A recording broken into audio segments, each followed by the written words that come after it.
हम चाहत तो रखते हैं बहुत कुछ पाने की, पर इसमें सफल नहीं हो पाते। क्या कोई ऐसी तकनीक या ऐसी विद्या है कि जिसे हम पाना चाहते हो उसे हासिल कर पाए? हाँ, ऐसी एक विद्या है जिसका ज्ञान बहुत कम लोगों को है और कुछ लोग ही इसे सीख पाते हैं।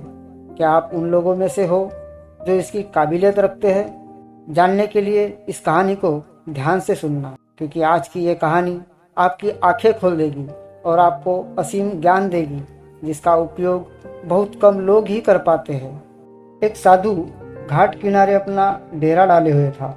वहाँ वह अपनी धुनी रमाकर दिन भर बैठा रहता और बीच बीच में ऊंची आवाज में चिल्लाता, जो चाहोगे सो पाओगे, जो चाहोगे सो पाओगे।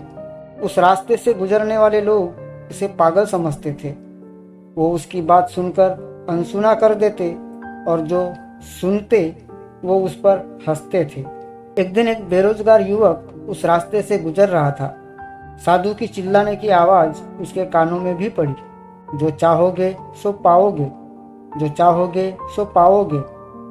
ये वाक्य सुनकर वह युवक साधु के पास आ गया और उससे पूछने लगा, बाबा, आप बहुत देर से जो चाहोगे सो पाओगे इस तरह से चिल्ला रहे हो। क्या आप सच में मुझे वो दे सकते हो जो मैं पाना चाहता हूँ? साधु बोला, हाँ बेटा, लेकिन पहले तुम मुझे ये बताओ कि तुम पाना क्या चाहते हो। बाबा, मैं चाहता हूँ कि एक दिन मैं हीरो का बहुत बड़ा व्यापारी बनूं। क्या आप मेरी ये इच्छा पूरी कर सकते हैं? बिल्कुल बेटा, मैं तुम्हें एक हीरा और एक मोती देता हूँ, उससे तुम जितने चाहे हीरे मोती बना लेना, साधु बोला। साधु की बात सुनकर युवक की आंखों में आशा की ज्योति चमक उठी। फिर साधु ने उसे अपनी दोनों हथेलियां आगे बढ़ाने को कहा। युवक ने अपनी हथेलियां साधु के सामने कर दी। साधु ने पहले उसकी एक हथेली पर अपना हाथ रखा और बोला, बेटा, ये इस दुनिया का सबसे अनमोल हीरा है। इसे समय कहते हैं। इसे जोर से अपने मुट्ठी में जकड़ लो। इसके द्वारा तुम जितने चाहो उतने हीरे बना सकते हो। इसे कभी अपने हाथ से निकलने मत देना। फिर साधु ने अपना दूसरा हाथ युवक की दूसरी हथेली पर रखकर कहा, बेटा, ये दुनिया का सबसे कीमती मोती है। इसे धैर्य कहते हैं। जब किसी कार्य में समय लगाने के बाद भी वांछित परिणाम प्राप्त ना हो तो इस धैर्य नामक मोती को धारण कर लेना। यदि यह मोती तुम्हारे पास है तो तुम दुनिया में जो चाहो वो हासिल कर सकते हो। युवक ने ध्यान से साधु की बात सुनी और उन्हें धन्यवाद कर वहां से चल पड़ा। उसे सफलता प्राप्ति के 2 गुरु मंत्र मिल गए थे। उसने निश्चय किया कि वह कभी अपना समय व्यर्थ नहीं गवाएगा और सदा धैर्य से काम लेगा।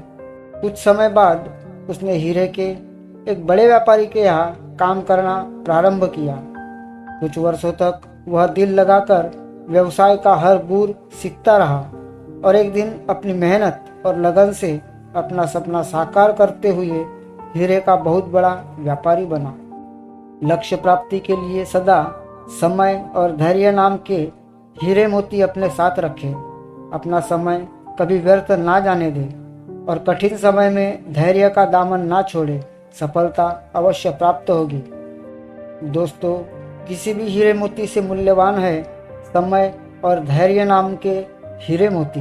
यदि आप समय का सही उपयोग पूरे धैर्य के साथ करें तो बड़े से बड़ा लक्ष्य आसानी से प्राप्त किया जा सकता है।